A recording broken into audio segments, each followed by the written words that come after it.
Welcome, everybody, to another episode of Talking Fitness. I have with me a very special guest with me today, one of the greatest bodybuilders of the 80s and 90s, Mr. Ron Love. How are you, sir? I'm doing fine. Thank you for coming on the show. Oh, thank you for having me. Yeah, I got to tell you, this is the first time I'm being interrogated by another police officer. I know. I had to work on my interview skills because I was all serious and stuff. So I had to start smiling, and I got to remember that you guys aren't suspects. Not that you know of. Oh yeah, not that I know of. That's true. So I interviewed Rich Kaspari a couple weeks ago and talked. Oh, did you? Yeah, it was really good. Good episode. So yeah. And I told him I told him I had you come on. I was working on getting you on the show, and he said to say hi. But it was amazing because, you know, I would tell people that he competed in the 80s, and it's the same thing with you. When you look at you, I tell people that you competed in the 80s and you look great. There's no way this guy was an 80s bodybuilder, and he's a lot younger than you. Yeah, a whole lot younger. Yeah, and you just. In fact, when I turned pro, I was probably older than most of the guys there already. The only two guys that was older than me was Robbie Robinson and. Damn, I know this guy so well too. He was the oldest guy.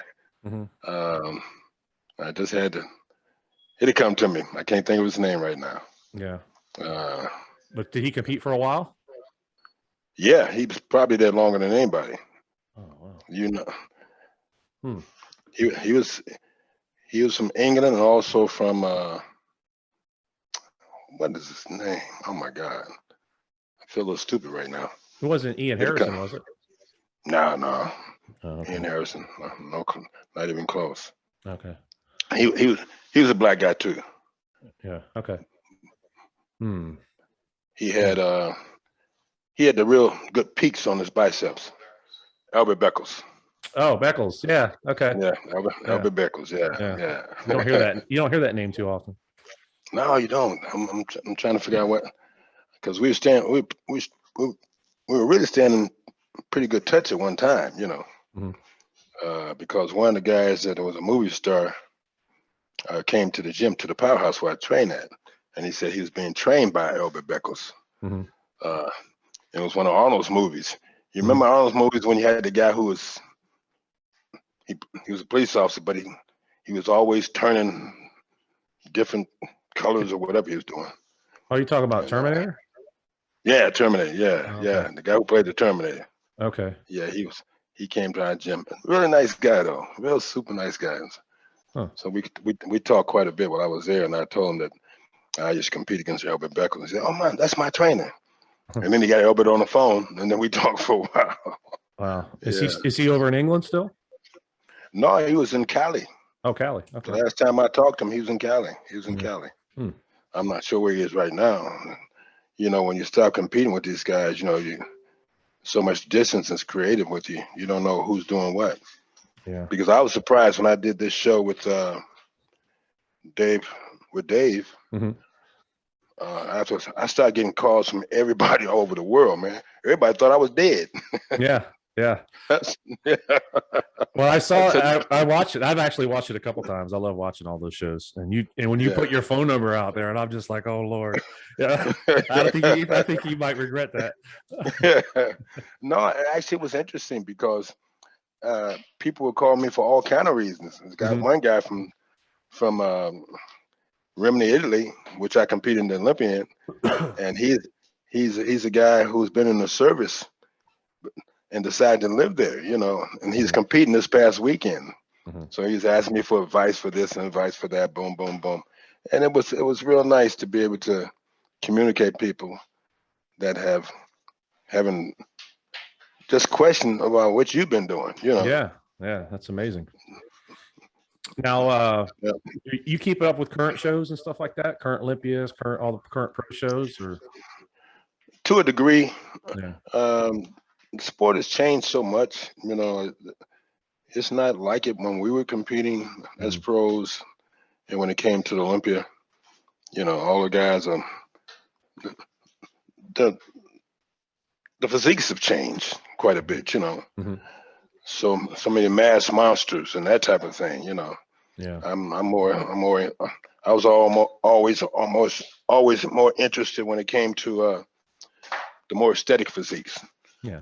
Physiques that were supposed to have been on the same line that Lee Haney. Lee Haney. Yes. Yeah, that's what I see when I was looking at your pictures before the show. I'm going to pull them up here in a little bit, and you guys had a pretty similar physique. Yeah, you know what? I love to hear you say that, because there's many times that I've thought that I should have been compared with Haney, and not once in one show where I competed with Haney where I was ever compared with him. Really? Yeah. Yes, not one time. So not one time you guys were ever put next to each other? Never. Wow. And there's one Olympia, and I knew that we should have, because Haney even came to me afterwards and said, Ron, he says, today you're going to finish in the top 2 or the top 3. Him and his wife told me that. And it got me so excited, because I thought if they put me next to him, they might make a mistake and call me Mr. Olympia. You know what I'm saying? Oh man. Yeah, but it was super interesting and a whole lot of fun. I got a chance to travel all over the world, meet so many different people, and you learn so much when you go outside your circle. You know what I'm saying? Yeah. And you learned how all of us are so similar in so many good ways. It's just amazing, my brother. Amazing. Yeah. I've had an amazing life. Let's talk about your, if you don't mind, talk about your earlier career as a police officer. We'll start with that, and then if you don't mind, we'll get into some bodybuilding. Oh yeah, no problem. Whatever you want to talk about. Yeah, no, I've been on the force now. I just hit 21 years, so. Oh wow, that's great. Things are getting crazy. And you started in 1972. Is that when you started with Detroit? Started in 72. Wow. Actually, how I became a police officer, I was downtown at Hudson's and I was shopping. And when I came out, that's a name you haven't heard in a while. Hudson's. Yep. That was a great place to shop at during that time. I remember. And I just came down from Lakeland, Florida, playing ball. I was a baseball player, and I went into Hudson's and came out, and they had this recruiting van outside. And it was these 2 brothers that was in the recruiting van, because at the time they were trying to hire more black police officers. You know, because we were just getting ready to get a new mayor. In fact, we got a new mayor at the time, and they were trying to make some changes, especially in the city, because it was quite racist at that time, you know, and they were trying to make things where it would be more pleasing for everybody. Yeah. Because we were having major problems when it comes to the big 4. That was that was 4 guys that rode in the car, and when they stepped out, each guy was like at least 6'5", you know, and all white. You know? And every time they stepped out, they was kicking some ass, you know. Yeah. But that's how it was during that time, and they were just trying to make some changes in the city so everybody could live the way that everybody should live. Nobody should fear the police officers. Right. The police officers there to help you. You know, because I know when I got on the job, I knew the most important thing was protect and serve. And that's how I lived my way on the job.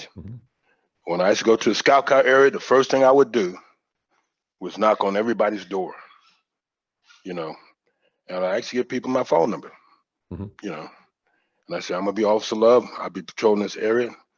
I said, and if you need me, this is my number. Call me. Because if I need you, I'm going to call you. Because you know well as I do that they will help you as well as you help them if you give them that. And that's the way it's supposed to be. We are there to make sure that they can get home safe, they can get to their job safe, the kids can get to school safe, and all these major things that we're supposed to do as police officers. We are employers. We are the employees. and they are our employers. Yeah. And that's they're all all the our, way. they're all our bosses. They're all our bosses. Mm-hmm. But that's not what we see, and especially today. Mm-hmm. You know, they forget what the job is all about. Yeah. We're here to make them feel safe in every possible way that can be done. Mm-hmm. Now, how big were you at this point when you started? What'd you weigh when you started on the department? I weighed 200 pounds. 200 pounds. That's about me. Yeah. They used to call me Barney Fife. Barney Fife. Barney Fife. That's what they used to call me. Oh my God. That was my fuel. I had his picture on my window in my patrol car.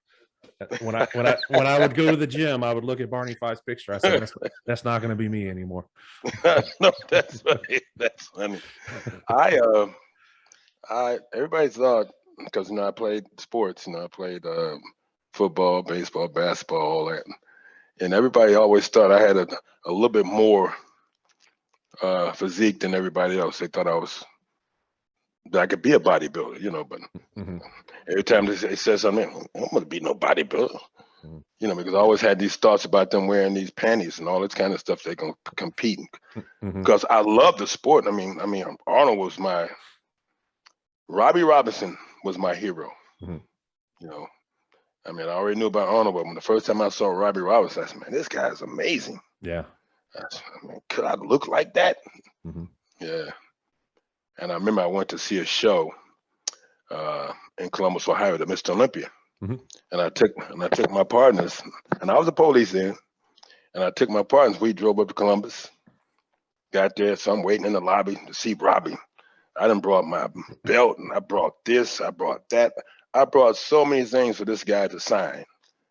And I'm waiting in the lobby, and he finally gets there. And when he comes in,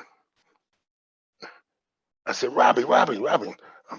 I'm like a little kid, you know what I'm saying? Mm-hmm. I'm a grown man, I'm a police officer, but I'm like a kid. This guy I just thought he was just so amazing. Yeah.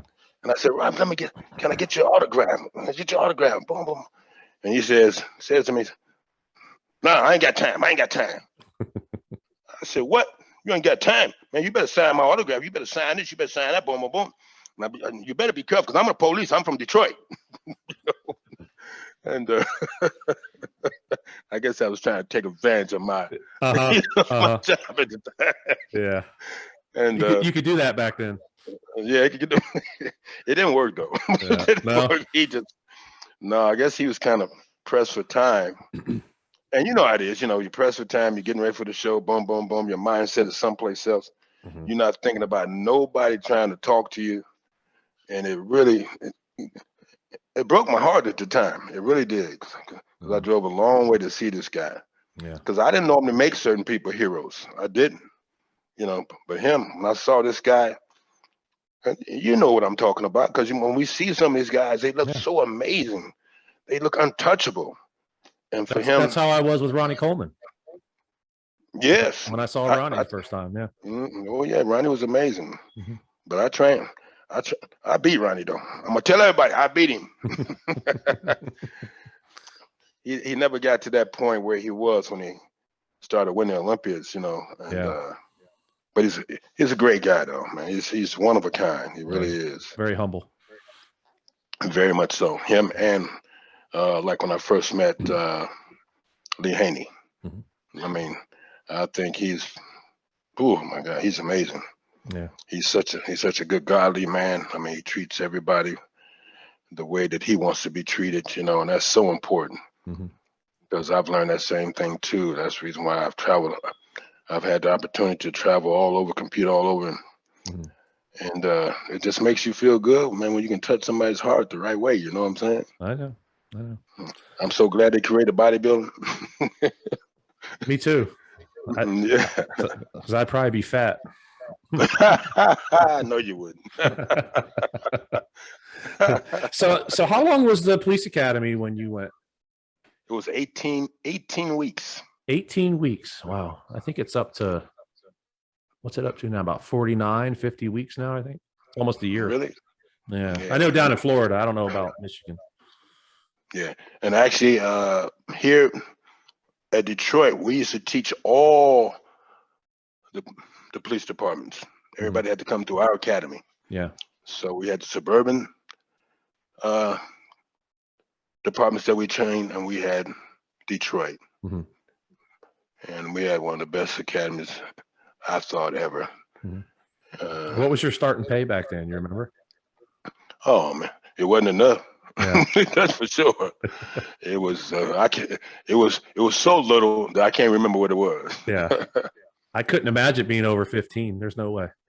Not even close. No. It might have been 10, somewhere around there. But you know, you really didn't think about the price. I really didn't. I mean, I was such a, because you know, when I joined the pub, I was only 20-some years old, you know, and the reason why I joined it because I got involved with somebody, and a woman got pregnant. She was pregnant with my child. Actually, we got married when I was going through the academy. Oh wow! And my only reason was for joining departments for that reason, so I could take care of my son. You know, and it just led to so many other things. Everything happens for a reason. We all know that, you know. And then we try to justify the reason why it happens, you know. But that justification came with the job of being a police officer. Because if I hadn't became a police officer, I wouldn't be talking to you right now. Yeah, same here. I would have been down a different path too, I'm sure. Yeah, because what led me to all of this, I think you might have heard it when I told Dave, I got shot on the job. You know, and through that, that's what started me to really work out, because I had never been over 200 pounds. And when I was disabled, I put on 120 pounds. It was crazy. And that was 120 pounds of muscle. Yeah, it would have been nice. Yeah, that was 120 pounds of fat. Yeah, but I healed up. It was time for me to go back to work. Yeah. So you talked a little bit to Dave about the shooting. Was that so you said it was you and 3 other guys when you were in the drug unit? Yeah, it was me and my crew. Yeah. Was that a buy bust or was it? No, actually what happened, we had already pulled two busts that day. And we went to see an informant at this club, which my sergeant liked to frequent quite a bit, you know. And it was a titty bar. And it was a white establishment mostly. And we went there and we was supposed to be meeting an informant. He had some information for us. When we got there, you know, we talked to him, got that done. But I had this son who liked that Jack Daniels. And we started drinking that Jack Daniels.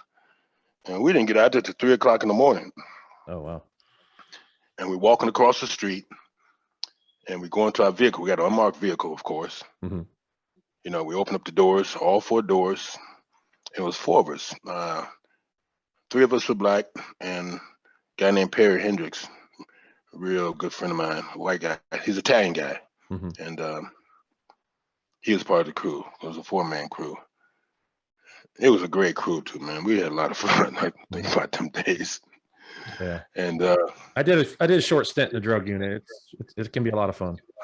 Yeah, it can be. It can be a lot of bull crap too. Yeah. I can tell you some stories. But we're getting ready to get into the vehicle, and these 2 guys right up on us in 10-speed bicycles. This is 3:30 in the morning. They're on 10-speed bicycles. Who's out in 10-speed bicycles at 3 in the morning? And when they rode up on us, they said, "Hey, man." I said, "Yeah, what's up?" And he says, "We don't like niggas in the neighborhood." And I'm joking with him. I said, "I don't like niggas in the neighborhood either," just like that, you know, because I didn't know. I never even thought that they were there to kill us. Yeah. And as soon as I said that, they both pulled out guns and started shooting. I froze. I just couldn't believe this was happening. You know, they didn't know we was the police. All they knew was that we were black. And they started shooting. We started shooting back. And I got hit in the leg.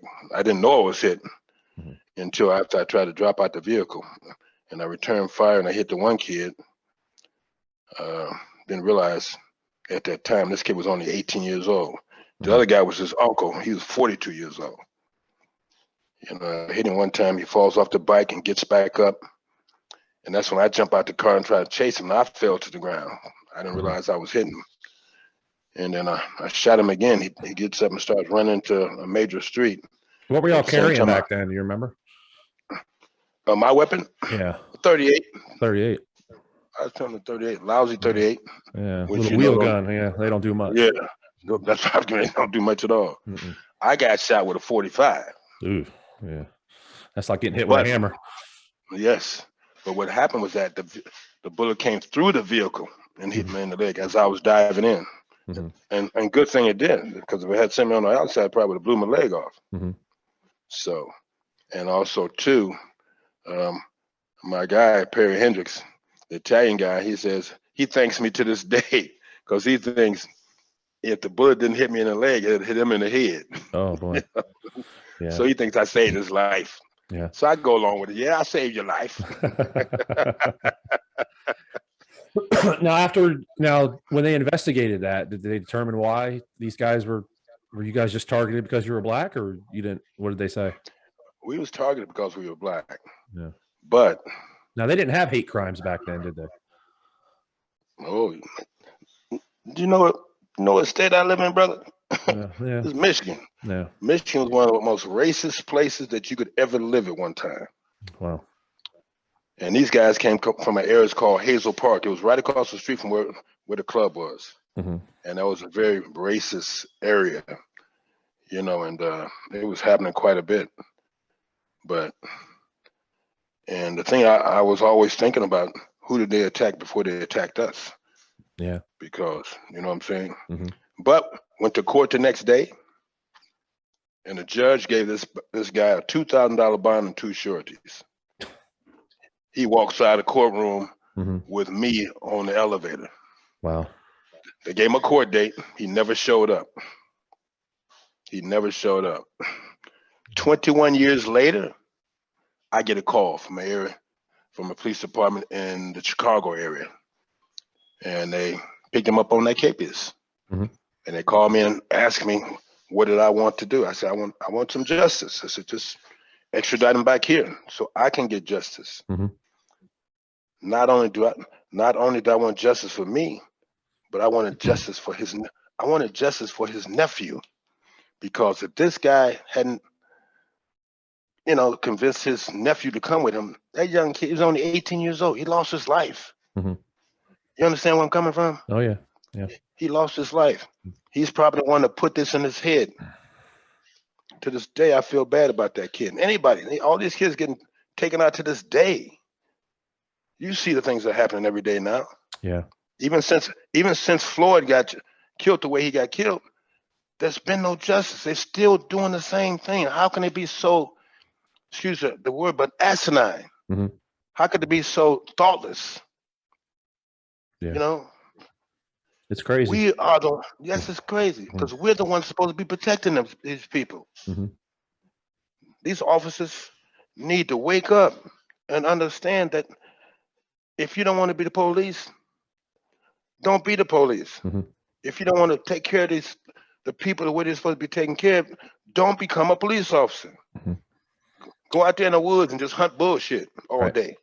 Right. Well, you know, it takes a special breed. You know, it's you can't have thin skin in this line of work. No, you're going to get yelled at. You're going to get spit on. You're going to get get hit. Everything's going to happen. It's going to happen. It's going to happen. But our job is to endure that and do the job the way it's supposed to be done. That's why you're getting paid. No, you ain't getting paid the amount of money you should be getting paid. Right. But it's better now. It's better now. Yeah, the pay is better. Yeah, in some places, pay is better, but the action is not. No. It's still happening every day. And you know what I think about sometimes? Because every time I see a police officer, you know what I do? I wave at him. Not just because I was a police officer, but because I know the responsibility that he has. You know? And I want him to know, as I wave at him, I'm respecting what he does as a job. But I'm also telling him that I know what you're going through, but please do the job the way it's supposed to be done. Yeah. You know what I'm saying? And that means a lot. And yes. just a wave and a hello from somebody means a lot. I know, because every time I wave at one, and I'll stop them, because a lot of them, you gotta realize, I taught at the police academy for many, many years. I created so many. Let me tell you about this one story. I drove to another area, and I had a vet then. And when I got nice, beautiful, sunny day, and I'm driving my vet, I don't have the top down, but I get stopped by this police officer, white police officer. He pulls me over. He walks up the car. He says, "Give me your damn driver's license, proof of insurance." And we walked up. He got to the car, and I said, "Who the hell you think you're talking to? Who the hell?" And he said, "Oh my God, Officer Love." I trained him coming through the police academy. You know? And he was about 6'4". You know, I'm only sitting at like 6 feet. And I get out the car, and I said it again. "Who the hell you think you're talking to?" Oh, I'm sorry, Officer Love. I didn't mean that. I just having a bad day." "So you having a bad day? What's that got to do with that?" You know, and I scolded him. I screamed at him. I hollered at him in every kind of way I can. Yeah. But you want to know what? This kid, this happened many, many years ago. He calls me every other week now. Well, and he's been treating, yes. And I love him for it, because we formulated a relationship that made him do exactly what he's supposed to do as a police officer. You know, he treats people. I'm just amazed at him, because when he's come to academy, he's one of those guys. You know, even go to academy, there's certain guys you just already know are going to be the best ever. Right. You know what I'm saying? Right. Because they don't show you that BS. And since that time, he's been amazing. I mean, it was just like my first scout car partner when I joined the department, and they sent me to a place called what was my first precinct? It was I got a bad memory right now. But when I joined the job, my first assignment was walking a beat on midnights. Because you remember back in them days, we had call boxes that we had to answer to. I heard. And yes. And I walked for a whole year through summer, winter. I was the only black guy on my shift. And for that whole year, not one of the guys who worked my shift checked on me. Really? Ain't that something? I'm the police officer. That's crazy. Wasn't that something? Crazy. But let me tell you what happened. After that year, they put me in a car. And the first thing that happened was this one guy says, "Yeah, well, you just sit over there and I'll tell you what to do." That's what this officer told me. I said, "I'm going to sit over here, but make sure you tell me to do the right thing, and I'll do the right thing. But don't be talking to me like that. I don't give a dog. I'm a man just like you." We didn't talk in that scout car for 6 months. Holy crap. He never let me drive for 6 months. And then one day within that 6 months, we get in this high speed chase with this one kid through our neighborhood. He was driving this car so crazy. I mean, it was unbelievable. And I'm the only brother on the shift, like I told you. And see, during that time, I could chase a deer running backwards. You know, I was in that kind of shape. You know? Yeah, they didn't need a canine unit; they used you. No, they used me. Yeah. So he runs down this dead end alley. He jumps out of the car and he starts running. I chase him. Bum, bum, bum, bum, bum, bum. I'm chasing. I catch him. You know, I bring him back, handcuff him, bringing him back, and all the rest of the cars pulled up. And the first thing they want to do, they want to beat this kid up. But you know what as I do. If I let them beat my prisoner up, who they gonna blame? You. Me. And what happened that day was amazing to me, because it created a friendship that has lasted all these years. My scout car partner, he's standing there looking like, what this fool doing? I could see it in his face. You talking about what I'm doing? Because I didn't. I kept my hand on the cuff, and I actually put my hand on my gun because I feared. Actually, at that point, I feared for my life too. I really did. Because we had a crew at that precinct at the time. It's called F Troop. Them boys did whatever they want to do, all white. Yeah, that's kind of department we had. And so they backed off, and me and my partner took the prison to the station and did the report and everything else. And he just looks at me like I'm crazy. But you want to know what? From that day forward, my partner had my back. He had my back to the T from that day forward in any situation that occurred. Yeah. And to this day, we still great friends. Yeah, I was going to ask if you still had contact with him. So still got contact. Got contact. Yeah. It just we became like brothers, man. I'm black and he's white. Yeah. You know what I'm saying? Yeah. And we still stand for each other to this day. To that's this day. That's awesome. Oh, it is. I'm telling you. Now, did you always work patrol in a drug unit, or did you do other fields? What other fields did you do? I did.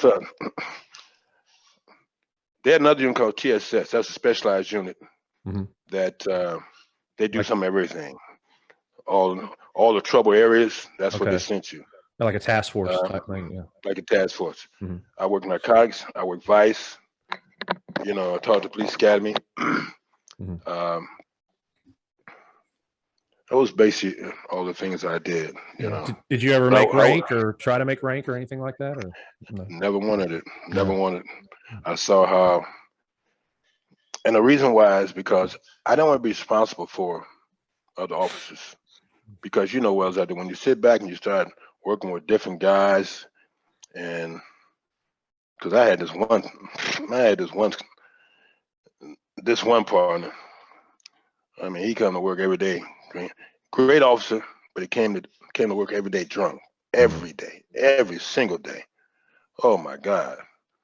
And I don't want to be responsible for people in that sense. You know, I just wanted to do the job that I was paid to do. Yeah. And work for the citizens I went. And I always had problems with supervision. You know. And I didn't want to be that type of just didn't want to be a sort. Yeah. It's not for everybody. It's not for everybody. No. It wasn't for me. No. What year did you get shot? I got shot in 75. 75. And that's when, and how long after that did you start bodybuilding? Start competing? Well, once I healed up, and I was trying to figure out how I was gonna get back in shape, how I was gonna lose all that weight. Yeah. And I got started I met this guy, and this guy had been locked up for 20 years. But he looked like Robbie Robinson though. And I got started with him, and he just took me someplace I never thought I would ever be able to go. And that was at the Powerhouse gym up there? First was at the place called American Silhouette. Then we moved to the Powerhouse afterwards. Okay. And because I had a couple of police officers too that helped me out also. They were working out at this other facility. And they had a basement where all of the strong guys would go down and work out a little bit. I didn't realize I was strong as I was until I got down the basement. Yeah. Damn near killed me. So that's the old gym in the basement with the swinging light and all that stuff? Yeah, exactly. See, you don't see that. I'd love to work out in a gym like that. Yeah, you don't see those no more. No, you don't see those no more. Not at all. But then I met Samir Banut. Yeah, you know what Samir Banut is, right? I know Samir. Yeah, him and I have been communicating a little bit. I'm trying to get him on the show. So yeah, we've been talking. And we started training together. We started training at a place called Dick Blazos. That was a police officer, had his own gym, and he was from another department. So we started training there. That's why I met him at. Yeah. And then that's when we moved over to the Powerhouse after that, and started training. He was out of a partner for a minute. I used to pick him up at his house because he was working for Chrysler, you know. And what's up? He decided then he decided to compete and won the Michigan Bodybuilding Championships. And that's when he moved away from here. And next thing I know, I heard he was Mr. Olympia. Wow. Yeah, he had a beautiful physique.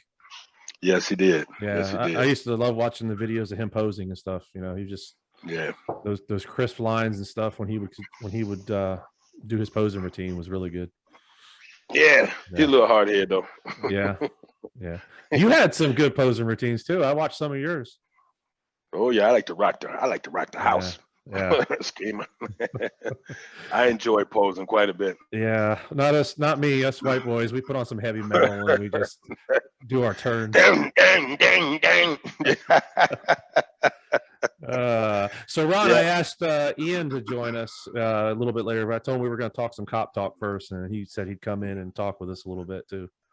Sounds good. Sounds good. So, hey Ron, how are you, sir? How you doing, Ed? I'm good, mate. How are you? I'm doing great. Been a while. It's been a long while, hasn't it? I was telling Jason the last time I saw you was at the 2016 Olympia. And yes, we both stood next to each other. I said, I don't recognize anybody here. And you turned around and said, don't worry, they don't recognize us either. So how you been doing? I'm good, mate. I had a little bit of health scare in December. Apart from that, I'm all recovered now and everything's going well. Oh, great. Fantastic, man. What happened to your hair? My hair, I shaved it all off, bud. I ain't had hair for a long time. I shaved it a long time ago. It's too much bother, man. I can't be bothered getting it cut. Can't bother getting it. Don't feel like the Lone Ranger. So what are you doing? Making a comeback. Yes, I'm looking forward to it. That's cool, man. I'll be 70 years old, and I said I'm gonna show them they can be done at 70. That is amazing. How inspirational is that, Jason? Yeah, that's awesome. Now, has Robbie gotten wind about what you told, that stuff you talked about him? I hope he does. Yeah. So you guys have a little showdown. You guys would be like the Tyson and Holyfield. Well, you know, when I did the Night of Champions, the second Night of Champions, Robbie showed up. Mm-hmm. You know, and that's when I told Robbie the story about me, you know, coming to see him to compete, and he turned me away. And he said, "Did I do that?" I said, "Yeah, but don't worry about it, because I'm gonna beat you today." And I did. So the revenge has already been taken care of. But I like Robbie. Robbie's a great guy. Mm-hmm. He's a really great guy. Yeah. Robbie was actually at my house a few months ago. Oh, was he? How's he doing? He's doing great. He's doing marvelous. Yeah. I haven't seen Robbie. Didn't remember me the last time I saw Robbie. He was doing not a guest, but a seminar in England, and I was in my late teens. Mm-hmm. Obviously, he didn't remember because I looked a lot different. But yeah, he was here. I think he's back in LA now, though. Yeah, it's all right. It's all right. Good. I'm glad he's doing okay. But I don't know if you remember, Ron, I actually competed against you in my first ever pro debut. And I think it was your last year of competing at the English Grand Prix in '93. In '93, yes. That was one of your last shows, right? That was one of my last shows. Yeah. That was one of my first. That was your first? My first pro show, yeah. Yeah. Who else was there, Ian, you remember? JJ Marsh was in it. Kevin Leveron, Flex Wheeler. Oh, it's some big boys. Cormier was there. Oh yeah. It was a hell of a lineup. Hell of a lineup. It was a hell of a lineup. It really was. Yeah. Yes, I remember that because we did that whole tour in '93. Now, Ron, what was your favorite country that you competed in? Where was your favorite show? I would probably say, well, I won the Pro World in Essen, Germany. But my favorite place going was, and I didn't really compete there. I did my first seminar ever in Europe, and it was in the Netherlands. Mm-hmm. And I tell you why. You know, I'm from this country. And when I went to the Netherlands, I saw something that was just so amazing. And it just gave me amazing hope that the way I feel, the way I live would finally come to existence. When I went to the Netherlands, I'm sitting there signing autographs, and every couple that came up to me was a mixed couple. Black man, white woman, vice versa. The kids mixed. And then through my stay there, I had never seen black and white people live like color never mattered. You know what I'm saying? It was just amazing. And I thought, and I would go back because it's so different than here, man. It's just so different. Because when I would come back here, there's times when you get off that plane, you can smell the bullshit. Excuse the expression, but you can smell the bullshit. Because I just feel like we can live together as one. Because I've had major friends, and I hate to say it, like my fan base. My fan base is probably not what you think it is. I got more fans that are white than anything else. And, you know, and they show me the same love that I show them. And every day when I get up, I thank God because he's blessed me in such a way that every place I've gone, that I get that love. So I give it back. I treat people the way I'm supposed to be treated, and they treat me the way they're supposed to be treated. You know what I'm saying? I live by that to this day. Yeah. You know, I'm a real emotional guy, so if I start crying on here and you see me, don't tell nobody. No. I'll edit it out, maybe. Yeah. See, I got to watch you already. Yeah. What about you, Ian? What was your favorite country you competed in? I liked all of them, to be honest with you. I think every country's got its different quirks, you know. Yeah. I get what Ron's saying, though. I mean, I think Europe in general is more open-minded. I'd never even seen anything even slightly racial until I'd moved to this country, and it wasn't even. I don't know. It's the weirdest thing, but I like it in England. When my upbringing was purely treat people how they treat you. Yeah. Yes. It doesn't matter. Yes. It's irrelevant of what color they are or where they come from. If they treat you with respect, you treat them back with respect. And if they don't treat you with respect, you don't give them respect. Simple as that. And that's that. I think that's how most English people, most Europeans are brought up that way. You know. Yes. When I was growing up, I didn't know what racism was till I became a cop. Wow. Yeah. And Ron, go ahead. And you know who one of my best friends was when I was growing up, and you'll know who it is because he used to be a quarterback for the Lions. Dante Culpepper. Are you serious? Yeah, him and I were best friends. We grew up together. He graduated high school. Oh my God. Here. Yeah. Oh my God. How's he doing? He's doing good. He's doing good. Yeah. He lives down in Fort Lauderdale now. Yeah. I know exactly what you're talking about. Oh yeah. Dante. He's a great guy, man. I can tell you some stories, but I won't do it on the air. Hey, you're cheating us. You're cheating us. You're cheating us. I'm cheating the fan. Yeah, he knows where I live. I don't. He'll come looking for me. He's bigger than I am. But yeah, it's yeah. Now, what were you going to ask me, Ron? You were going to ask me something. Yeah. You got when you told me about him, I almost forgot everything.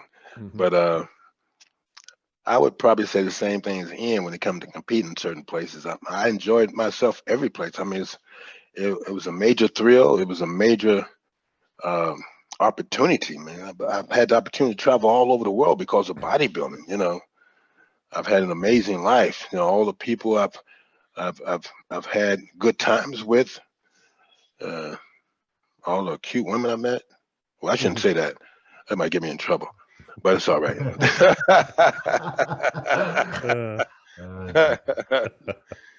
Yeah, but all the great guys I met too, man. I mean, because during our time, I thought that bodybuilding and all the fellas, we had such a great,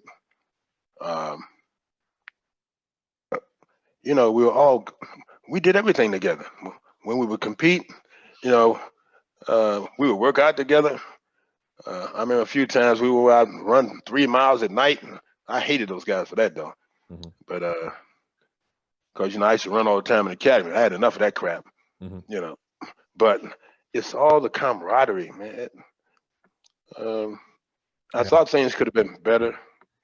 I'm not that much, and I'm not sure if I should even say that, because a lot of times we got used by the leaders in such a way that I thought was so disrespectful to every bodybuilder. You know what I'm saying? Because without us, the sport wouldn't exist. I agree with that.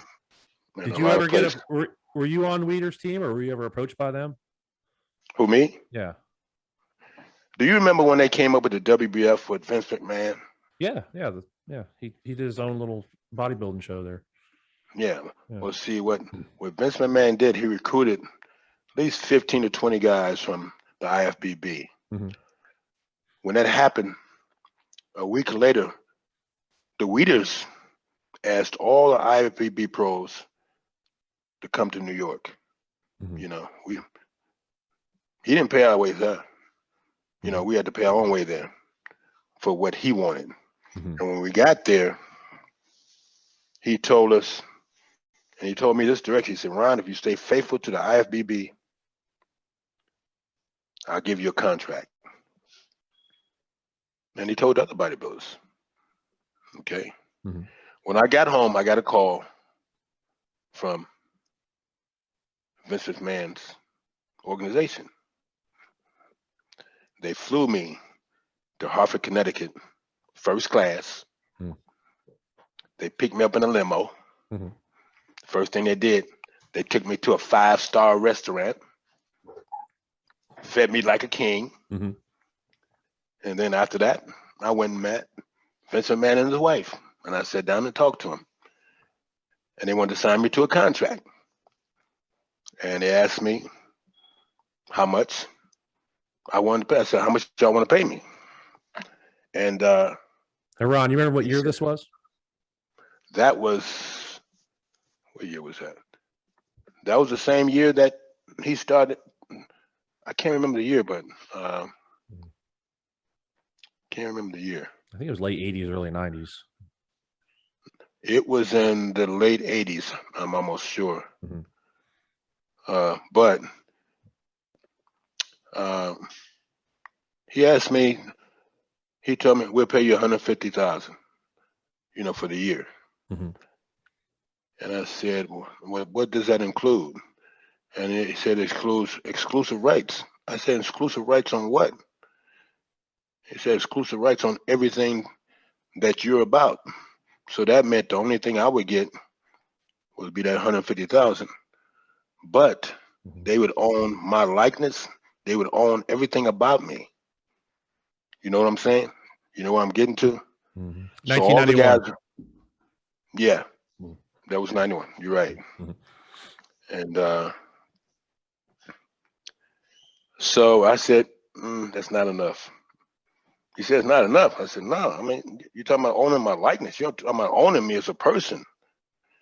You know, he said, well, what do you think we should pay you? I said, I tell you what, you give me $1 million, you can do what you want to do. You know what I'm saying? That's what I told him. He said, $1 million. I said, yeah, you're talking about owning my likeness. You're talking about owning everything about me. What would you expect in return? You know what I'm saying? Right. And they told me, no, that's too much. I said, what? See ya. But you know, they still treated me like gold. They still treated me like, I mean, very respectful. And then I flew back home. And I stayed faithful to the Weeders. Because the Weeders said, if Mr. McMahon folds, that all the guys that went over there would never be allowed to come back to the IFBB. And that all the guys who came to the meeting would get contracts. That's not what happened. No, the minute no, you know it, Ian. No, absolutely not. I know loads of guys who signed up there and then they came back. You know, it's all BS though. You know, it's like politics in bodybuilding should never have happened. They should judge you on stage. Period. If you're the best on stage, you should win. You shouldn't have to be loyal or faithful to any federation. You should be able to compete where you want. Exactly. It's a joke, really. I mean, they tried to monopolize it. All started with Arnold, and it went all the way through. I mean, that's what happened to Lee Priest, wasn't it? Didn't he get kicked out for going somewhere else? Yeah. But as a pro, it's wrong. It's just wrong. It's treating, you know, all these bodybuilders put all this work in, myself, Ron, all these other guys. You put your heart and soul into your training, your eating. Your family suffers, your kids suffer, and then they try and just monopolize you and say that you've got to be loyal to them and give you false promises. It's just, I retired in my 20s because of that. I got sick of it. I mean, it's just, I followed you a lot, Ron. You probably don't even know this, but like my pro debut was one of your last pro shows, but I think for about 4 or 5 years, when I was coming through the amateur ranks into before I turned pro at 20, every shoulder workout, you were the only thing on my mind. Amateur and delts. True, very true. Yeah, you had some nice shoulders. Thank you. You had ridiculous shoulders. I mean, not just shoulders. You had a great physique, but the quality of muscle you possessed. I mean, it deserves respect. I mean, the people that you competed against, it deserves respect. And that's why I said that to you at that Olympia that time, you know. I didn't recognize anybody. And when you turned around and said they don't recognize us, that kind of hit home because obviously I know who you were. You know, I never thought myself as anything special, but you are, in my opinion. And it blows my mind how the sport kind of changed on us all. Yeah. You know. Yes. I appreciate that. Thank you so much. That's true. I don't piss up anybody's back. I'm bluntly honest. You know, you had an incredible physique. Yeah, you and I both, because I thought that I should did quite a lot better than what I did. I thought every time I stepped at the Olympia stage that I should have placed in the top 6 or sometimes in the top 3. And not once. You know, I thought a few times I should at least been compared to Lee Haney or any other at that time, but I wasn't. And and you know how it makes you feel. Oh, absolutely. It makes you second guess yourself. And, you know, I remember talking to Peter McGough after I did the Chicago Pro. Not sure what year it was. I think it was like 94. And I called Peter up and I said, Peter, am I looking in a weird mirror? Am I fooling myself? Am I really not that good? You know? And it's crazy because, like I say, I watched your career and I watched all the videos with you in, and I saw you compete in many shows. And I'll be honest with you, that's one of the reasons why I retired in my 20s, because I'm like, I ain't going through this. I'm not going to let them play with me for 10, 15 years while I bust my ass, you know, and put myself at risk. I'm not going to do it. So I decided to just bow out, because it was almost like back in those days, if you didn't place in the top 2 or 3 in your pro debut, and then get in the top 3 in your Olympia debut, you were relegated to a second degree. You were still a pro, but they'd never look at you. They'd never consider you. It's like they'd made the mind up before you got there who was going to win. Yeah, and you would show up, and like you say, you wouldn't get any type of attention like you should have. Yeah, and it was just unfair, just very unfair. You think it's like that today with these new guys? Yeah, I do. To a degree. Yeah. Yes, to a degree. You know, I think so. Because the sport has changed. It's not even, well, when we come along, it was bodybuilding. Now it's some of everything. You know, I'm telling you, it's hard to tell. It's hard to even. Well, so I think social media has taken over a lot of the bodybuilding too. Yeah, you're right. Yeah. I think you're right on that. I miss the old magazine days. I do too. Yeah, me too. I do too. Yeah. I think politics in your era was bad. I think politics in my era got worse, and I think politics now is even worse, because it's about how many Instagram followers you've got, how many, who sponsors you, and nowadays it's who's your coach, and it shouldn't have anything to do with it. You know, nothing at all. Judge what they see. They should judge what they see, and it's. I think it's got progressively worse over the years. I don't think it's got better. It has, because it should be judged by judges who know exactly what they're there for. Thank you. You know. Yeah, I agree. And you know, I think a lot of the judges fall in line with the top judges to get brownie points, so they'll get asked back to judge next time, which is wrong. Yes, exactly. If you don't know the reason why you're there to judge, then why are you judging? Your job is to pick the best possible physiques that are on that stage. Yeah, in front of you. If you can't, that day, not what happened yesterday, what happened a month ago, but what's happening that day. Because all these males and females bust their ass to make it happen. Yes. They bust their, and we know because we bust our ass. Yes. You know, I'll be honest with you. That's why I like ex-athletes to judge. It should be people that have actually competed and dieted for a show and judge themselves. They're the people that should be judging, in my opinion. Exactly. I asked Mannion. I said, sign me up to judge. Then he tells me, well, you got to go to your state rep, and my state rep got to do with anything. You've seen what I've done. Why are you telling me? Excuse the expression. Why are you coming to me telling me some bullshit like that? You know what I'm saying? Go to my state rep. What's that got to do with it? Anything? You've seen me compete all these years. You've seen me dedicate myself to the sport just like everybody else has. Yes. Give me the opportunity to do and help in the way that I think it should be helped. I agree with you 100%. Yeah. Yeah. Now, Ron, you came out when you were leaving. Lee Haney was finishing up, and then Ian, when you started, Dorian was kind of taking over, right? Yeah. Yeah, I kind of I came into a different era. It's funny because I idolized Ron and Lee Haney, and that's the era that I came up wanting to be like. And then I came in, and then they kind of changed the goalposts a little bit. Hey, it changed the goalposts a lot because when they brought in Dorian, I don't have anything against Dorian. I think Dorian's a great guy, great athlete. Did you do any shows against him, Ron? Yeah, remember, I was there before he was there. Okay. I didn't know if he what his debut was and all that stuff. I think his debut was 92 or 93.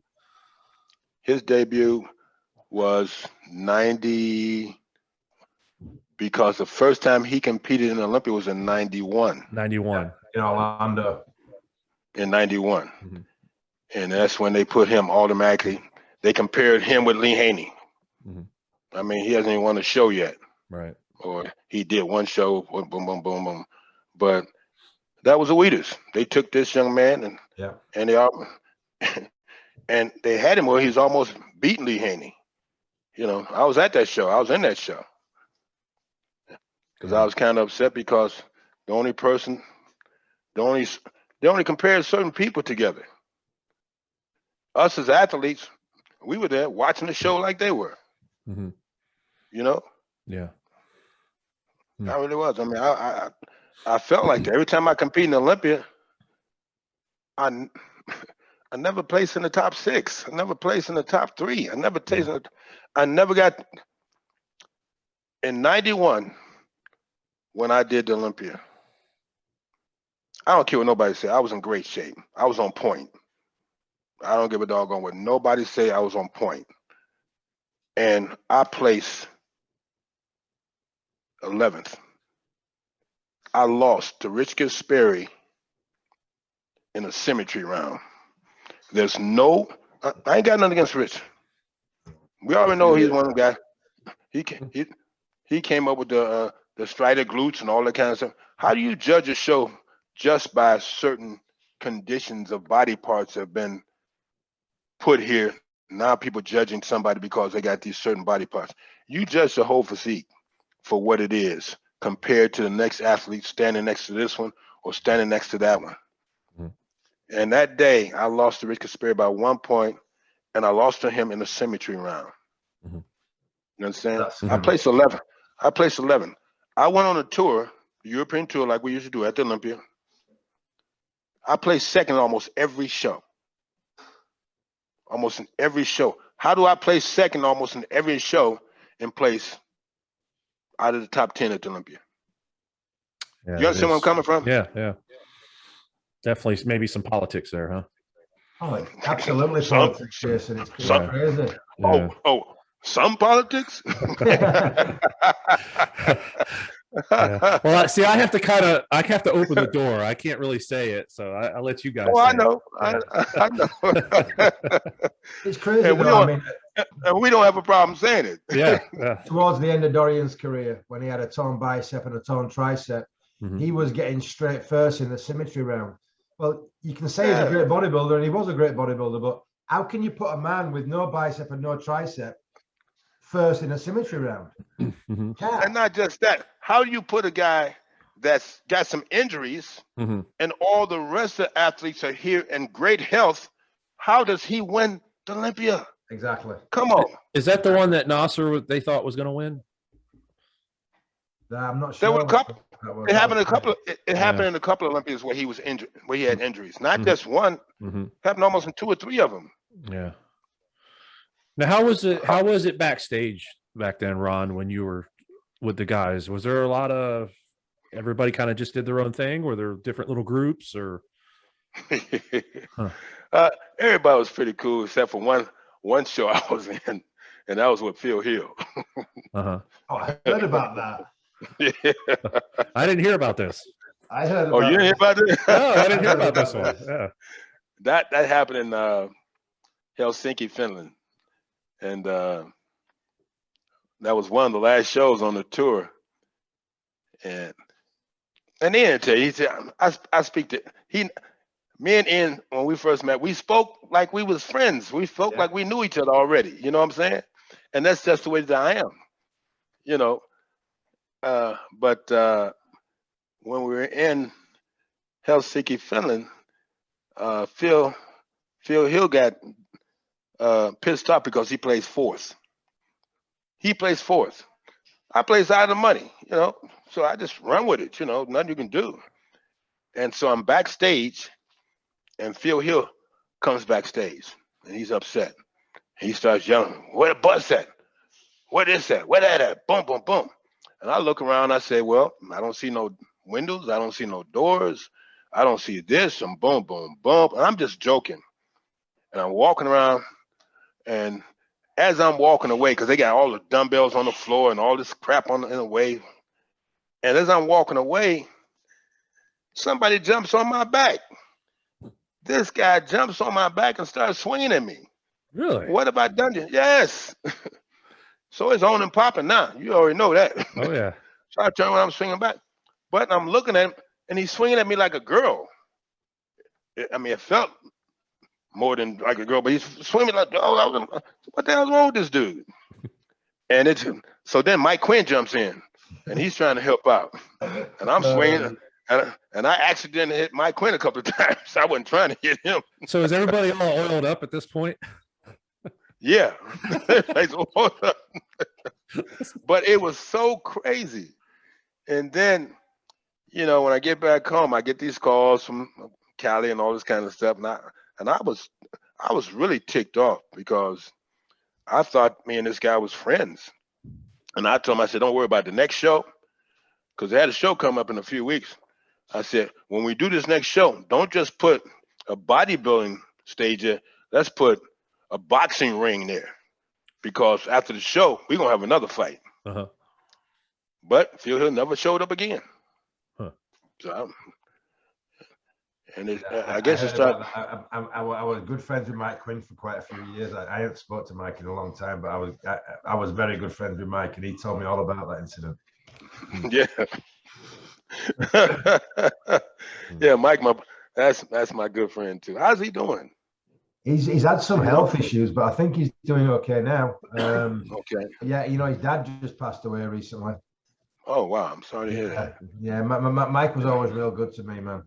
It's funny because, like, in your era, Ron, I think there was more camaraderie, and I think we spoke about this, Jason, when I was competing, like backstage, like the Arnold Classic, we didn't speak.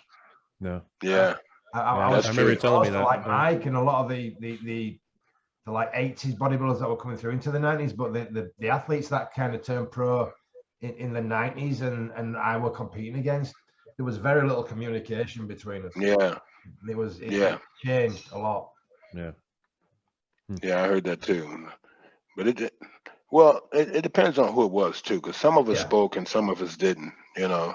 Mm-hmm. And I think the reason why, because some of the guys were being shown so much favoritism, Yes. and when they get that, us, the ones who not show that favoritism, we kind of step back because we don't know what we should say or what we should do. That's you know? exactly what I did. Yeah, Yeah. you get Exactly what I did. disappointed, you know, Yeah. because you earn that right to be treated just like everybody else. You know, Mhm. the only thing that's supposed to happen at that point, you're supposed to be judged with the other athletes with the same respect. But a lot of us didn't get that. But you earned that, and you're supposed to get it. Yeah, I agree, 100%. Yeah. It was my pro debut, that show that I competed with you in. I remember going up to Wayne D'Amelia the day after the show, and I was frustrated because I came in good condition at that show, and Flex and Kevin were way off. Yeah. And I remember going up to Wayne D'Amelia. This is the day after my pro debut. And I said, Wayne, can you explain why I didn't place ahead of Flex and Kevin? And he said, well, it came down to the fact that even though they weren't in condition, they posed in such a way that they looked like they were in condition. I said, come on, Wayne. What kind of crap is that? You're 12 feet away. You know if they're in condition or not. I said, Exactly. what is the real reason? Because it was Flex Wheeler and Kevin Leveron. And he just didn't answer. Mm-hmm. But yeah, I mean, it's amazing what they do. And you know what? They kind of take a lot of your fight out of you, because it's like, well, it doesn't really matter if I come in condition because they've already decided where I'm going to place. Exactly. Yeah. Exactly. Yeah. And it's amazing you say that, because several times I asked Jim Mannion the same thing, and he gave me that same bull crap that he gave you. Yeah. And I'm saying, oh man, come on. Come on. This is ridiculous. It's all about the money. It's all about who's earning money and who's in favor. And like I say, I think with bodybuilding, because it's not the first across a finish line, or it's not the person who throws something the furthest, it's down to opinion. I think they should diversify the judging panels more, and I think they should have more athletes in it. Not have the same guys and girls judging every show, who know all the coaches, know all the athletes. It's just, I mean, the year I did the Olympia in '95, they literally had me at this end of the stage and Dorian at this end of the stage. They didn't want to put me anywhere near Dorian. They aren't saying I should have beaten him, but it's like that year in '95, I think Dorian came in like 10 pounds lighter than he ever had done. But all those other guys, we were all chasing that mass monster thing. And none of us got the memo. None of us got the email saying we've got to come in tighter this year. And suddenly they changed the goalposts, and it's just, I don't know, it's wrong, but it actually makes me feel better, Ron, that you went through this. I don't wish that on anybody, but it just makes me feel better that it wasn't just me that went through that, No, it just wasn't you. I wish I could have told you back then, but it was you, it was me, it was a few other people. And like you say, it's disheartening because we bust our ass, to be the best we can be. And it just disrespectfully, in a way, just ignore you. And then when you ask them, they lie to you. Yes, that's the worst. Like we stupid, Oh, come on. Yeah. Ron, when was your last show? What year? Was it 93? 93. I did the 93 Olympian. I did the European tour. That was your last year. And that's when you retired from the police department, right? Yeah, I was going to retire from the police department anyway. Yeah. But I really wasn't trying to retire from bodybuilding. It's just that I started seeing things in a different route, because, that last year I said, I'm going to take a year off and just train and get ready for the next year. Mm-hmm. But I started to see the things just the way Ian was seeing the things, you know what I'm saying? Mm-hmm.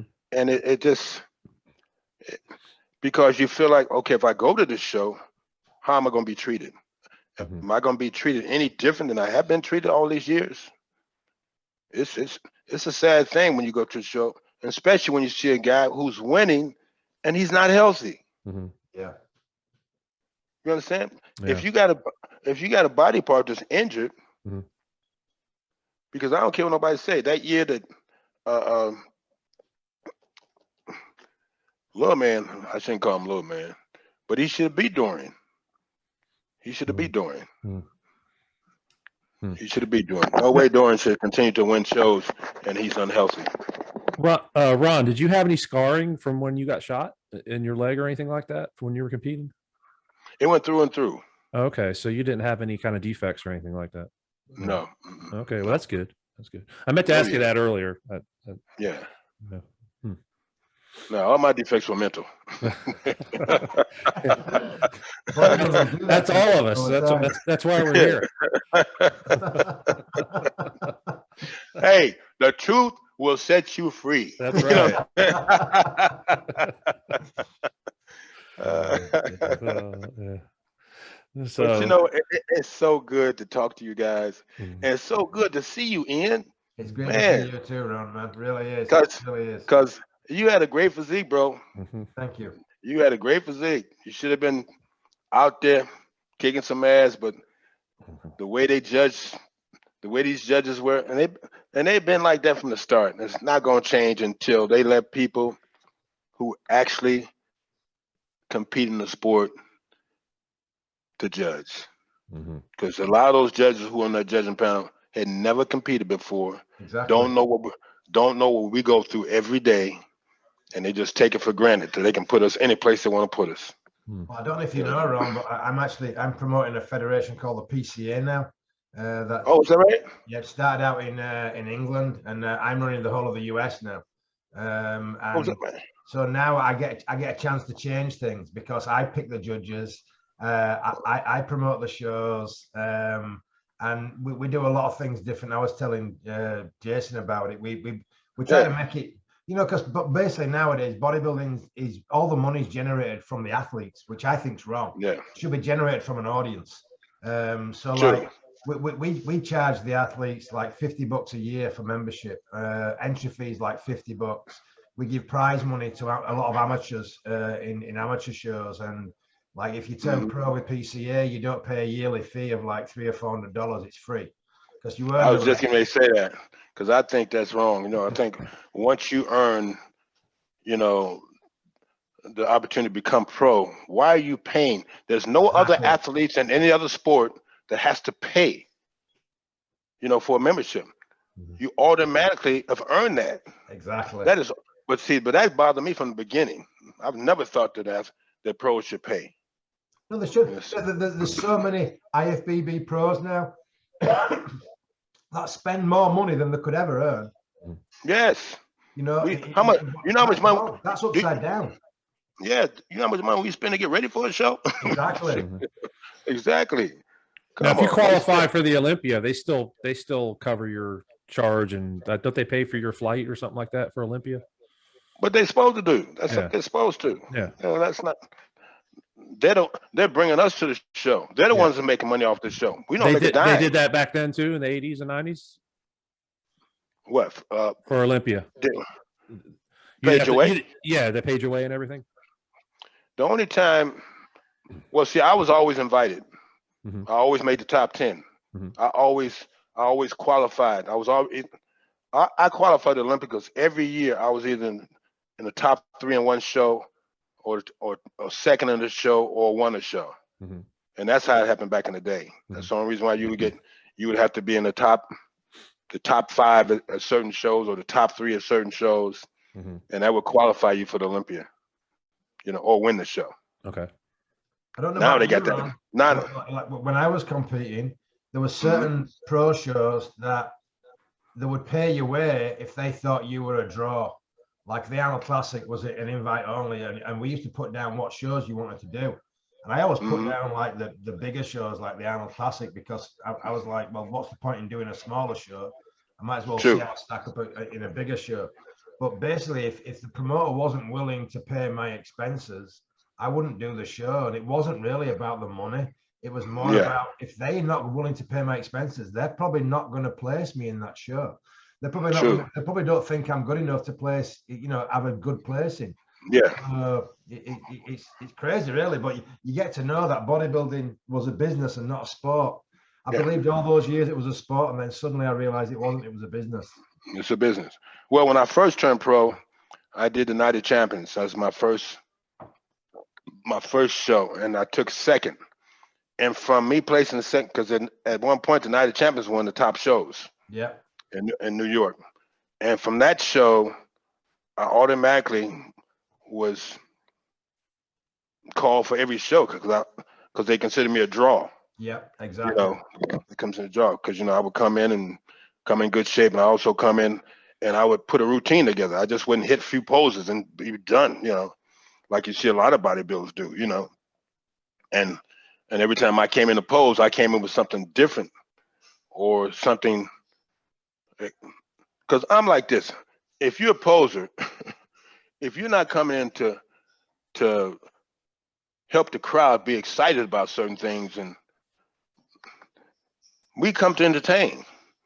Exactly. And you want people to enjoy their time there. Mm-hmm. Yeah. And that's the way it should be. Back now, but I think it's a lost art form, the posing. They don't pose like we used to, Ian. They don't. They don't put that effort into it. They don't come to, because I love the pose. And they're gonna see that when they see me when I come back, because, you know, I'm trying to get that invite to Olympia.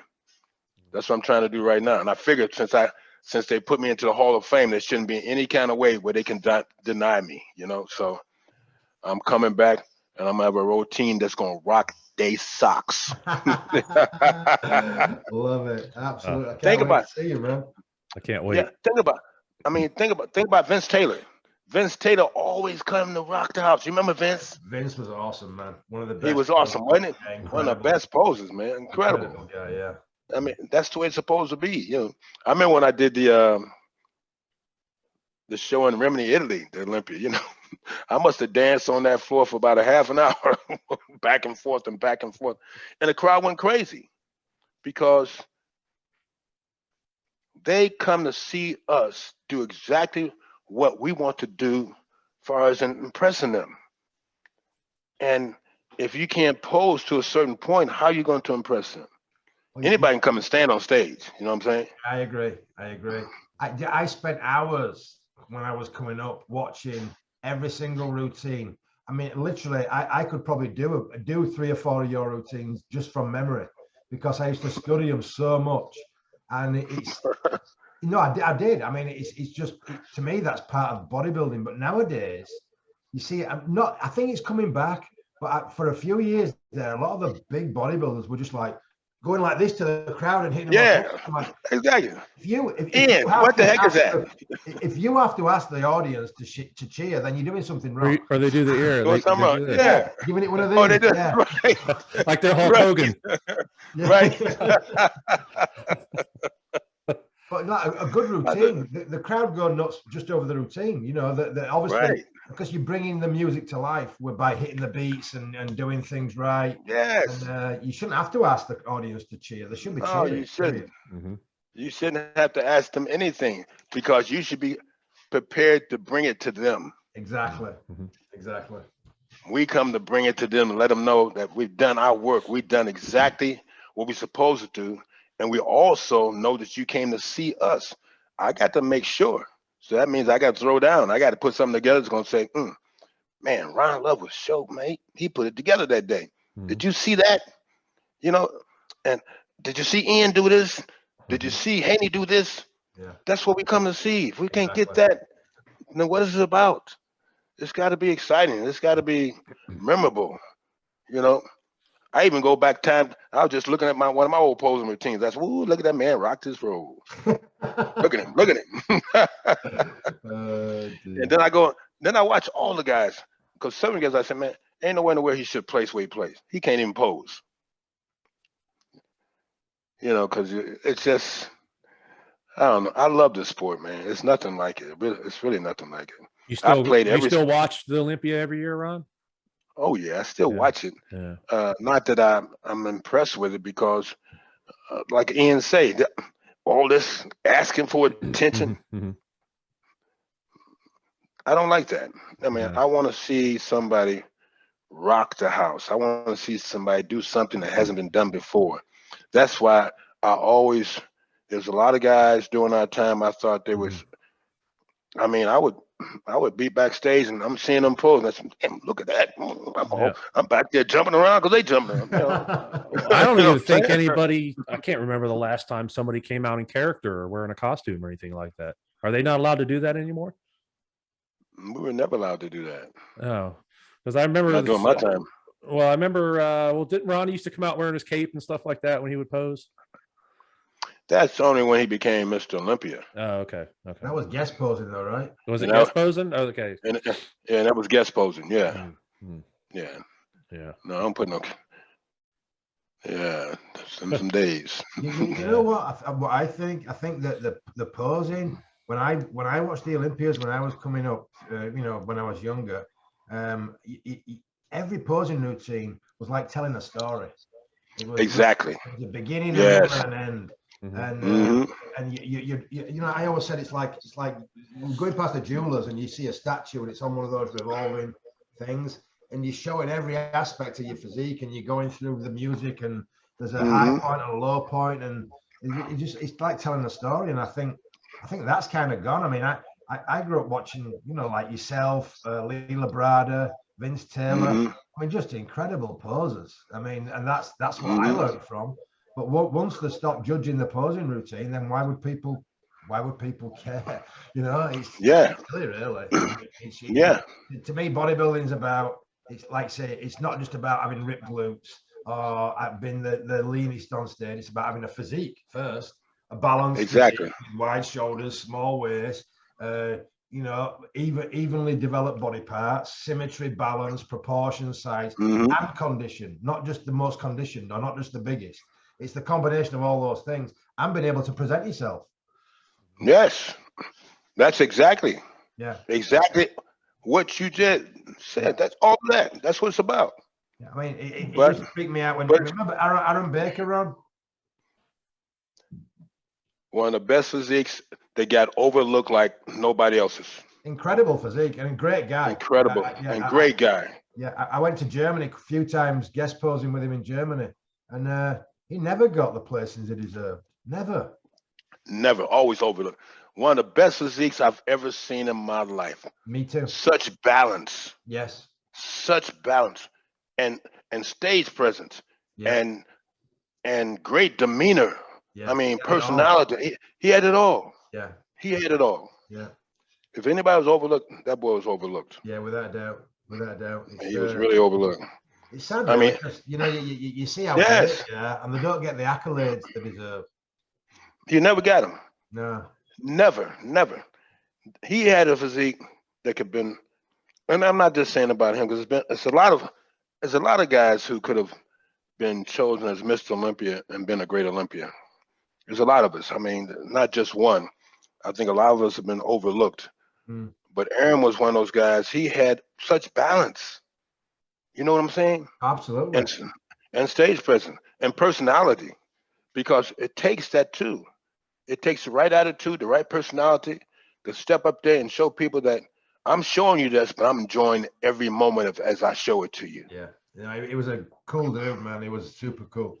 It was one of the guys. I mean, when I first met Aaron, he blew my mind, and my mind wasn't blown easily by people. But I remember being backstage. I did like 3 Arnold Classics, and seeing him there and thinking, man, he's actually better than Flex. But he never got. They never looked at him. It's just. They never looked at him. Never called him up. I always thought the same. Every show I've seen him done, I said he should have been one of the first guys called out.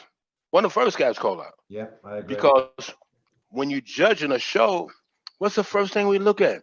We look at balance, symmetry. That's number one. And he had a lot of size too, man. Yes. There was nowhere to put any more muscle. That's right. I mean, even to this day, they make that same mistake. It's all about balance first, symmetry first. That's the first round. Symmetry, where everything fits. You know, you look from top to bottom. They got legs, they got small waist, they got wide shoulders. All this stuff that fits together as one. How many times?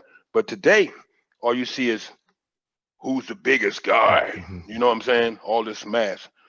What's the kid that won Olympia this year? Rami. Even though Rami, right? Yeah. And I think he earned it because he stayed with the game all the time he was here, and he steadily improved. You know. Well, I think what you said, Ron, about having the competitors as a judge, and if you had a competitor like yourself that was sitting at the table down there, you would be able to point out, okay, I want to see those two together. I want to compare those two. And imagine the placings that would have happened if you would have been able to compare some of these guys. Yes, because even as an athlete, as I was competing, I still compared people while I was competing. I'm backstage, I'm looking at this person, I'm looking at that person, boom, boom, boom. I'm comparing them with myself, but I'm also comparing them with each other. You know, and then when the show is over, I'm saying, why this guy didn't place in the top 2 or the top 3 or the top 5 or the top 10? It's unfair to that athlete because we all are here to contribute to the sport of bodybuilding. I agree. And it should be treated fairly. And a lot of times the crowd will tell you when you compare them next to each other. The crowd will tell you every time. Yeah. But who listens to the crowd, though? Yeah, that's true. Who listens to the crowd? Because you can see the judges sitting up there. You're looking at the judges. You're trying to figure out, now I know what I'm looking at. What are they looking at? You know what I'm saying? You know, the crazy thing is, though, as an athlete, when you compete, you know where you deserve to place. I don't think many athletes think that they try and give themselves a better placing than they deserve. And you know where the guys should be placing. And sometimes it just doesn't pan out like that. But we all know when we're competing, we all know roughly where we're at. You know, because you looking at the guy next to you, you know exactly if you're supposed to be in front of this guy or you're supposed to beat this guy, or you just know exactly. Oh yeah, even for me at the amateur level, that there's been several shows where I've kind of looked next to me, and when he's gotten the trophy, I'm like, there's just no way. Yeah, no way. Yes. No way. Yeah. You have people that come up to you that don't even know you saying, we don't know what happened, but did you make somebody mad back there? That's right. That's right, too. That's crazy, man. That's right. Crazy. I was just at a show yesterday, and they had me passing out trophies, you know, and I saw this one kid, and he was competing in men's physique. The one where they wear the shorts. Yes, men's physique. Yeah. Men's physique. And this kid had a phenomenal physique. I'm asking myself, why is he competing in men's physique? I mean, he had a great physique from top to bottom. And I told him too. I said, man, I don't know why you competing in men's physique, but you look phenomenal. And he was. I was kind of, even though he won, I was kind of sad for him because he had so much more to offer. You know what I'm saying? Yeah, when they're wearing those swim trunks and they're about to blow out them swim trunks, they're like, "What are you doing? Yeah. You need to be putting on some posing trunks." Exactly. Yeah. And he had great legs because they came up with this sport because guys don't like to train legs. You know, that had to be it. Because I hate to say it, I don't like that class. I don't like it because that's not bodybuilding. Bodybuilding is about the total physique. You know, so how do you judge the sport? How do you judge the sport fairly? Yeah. How about classic physique? Do you like that one? That's like us in the old days. That's exactly what that is.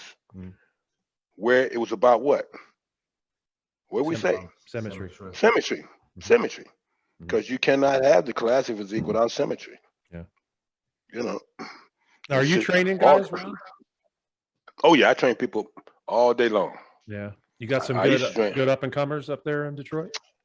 In fact, a couple of years ago, I trained a guy that won the state title. I won several guys who won the state title here, and I'm always helping out and giving advice.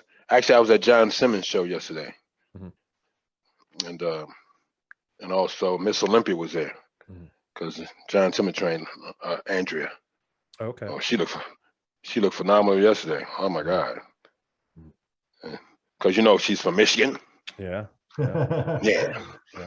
Just like Linda Murray. Linda Murray, yeah. I heard your Linda Murray story, man. You got her going. Yes. Yeah. She was amazing. Yeah. That's because we started dating in the beginning, you know, but and when I told her she had the physique to be Miss Olympia, she goes down because she wanted to be a cheerleader, you know. Said cheerleader. So she went down to Dallas Cowboys and tried out for that, and they said she was a little bit too big. When she got back, I said, "Don't worry about it. I'm gonna make you Miss Olympia." And I did. Yeah, she was amazing. The rest was history. The rest was history. Amazing physique. How about any officers? Any police officers that are competing? It's a few I'm trying to get in that mindset, you know, because you know the schedule changes, you know, because I went to it was tough being a police officer and trying to be a bodybuilder at the same time, trying to get there, but in fact, I was just over at one of the grocery stores, and when I was walking out this grocery store, they used some of the police officers in the area.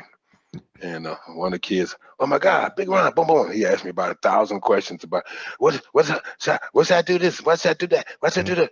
I said, I tell you what, just learn how to eat the right way and be consistent. You would be fine. Yeah.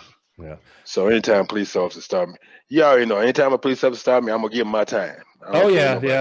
I'm the same way. I get all the young guys that talk to me. Of course, I have the podcast now. I can direct them to the podcast. So I say, hey, I got Big Ron and Ian on. You go listen to it. They'll tell you everything you need to know. Oh my God, yes. But awesome. It's an amazing sport, though. I mean, because it just brings you to. It's like nothing else, because no matter who your trainer is or who you work out with, nobody can get you there but you. Yeah, that's what I love about it. You know what I'm saying? Money can't buy your physique either. It's all about hard work, work ethic, discipline. Yeah, so we'll close out, Ron. Man, we've been on for a while, and thanks for joining us, Ian. I really appreciate it. Ryan was supposed to be here, but I think he's still stuck on I-4. So we'll catch him next time. But Ron, I wanted to ask you kind of what's your advice to up and coming bodybuilders and your advice to up and coming police officers? Well, police officers, I think what we spoke of earlier, it's about knowing that the job is about taking care of your community, showing the love that's supposed to be shown to every one of your employers, because every citizen is your employer in your area. You work for them. Right. So act like you do, and give them the love and the attention that needs to be taken to have a great community. That's what it's supposed to do. Pulling your gun or doing this and doing that, that's the last resort that you're going to do for any reason. That should never be done unless you're trying to protect your life.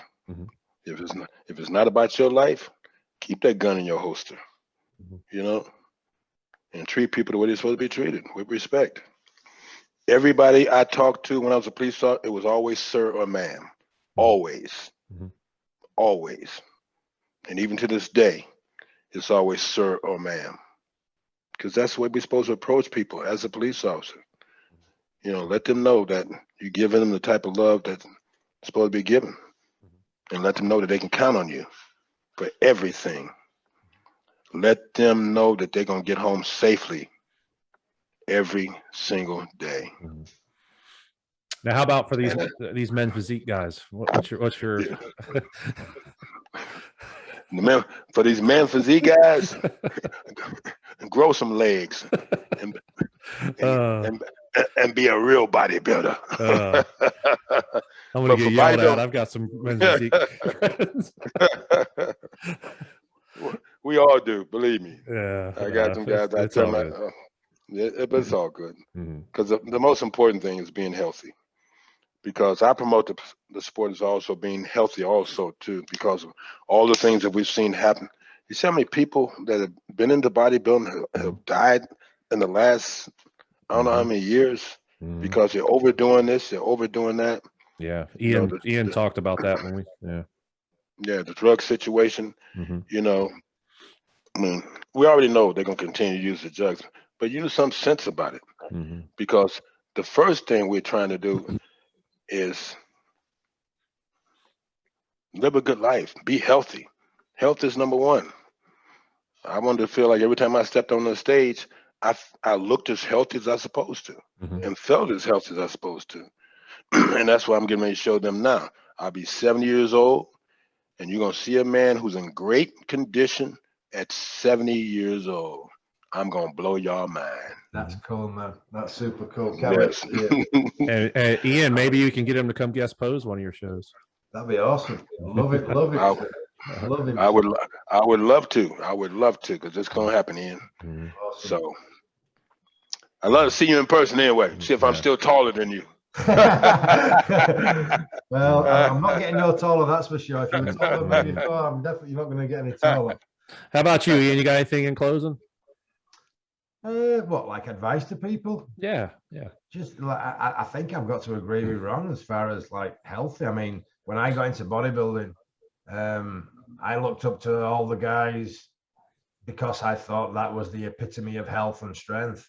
And you know, just don't get blinded by just trying to be the biggest or whatever. Just, you know, it should be healthy. You know, I had a little bit of a health scare back in December, and it's kind of refreshed my memory as to why I started this in the first place. And I'm like, Ron, I love bodybuilding with a passion. I really do. I don't think there's another sport like it. But it's supposed to be healthy. You know, we're supposed to be not just the big guys, but we're supposed to be strong and you know, just very, very healthy. And I think that's been lost.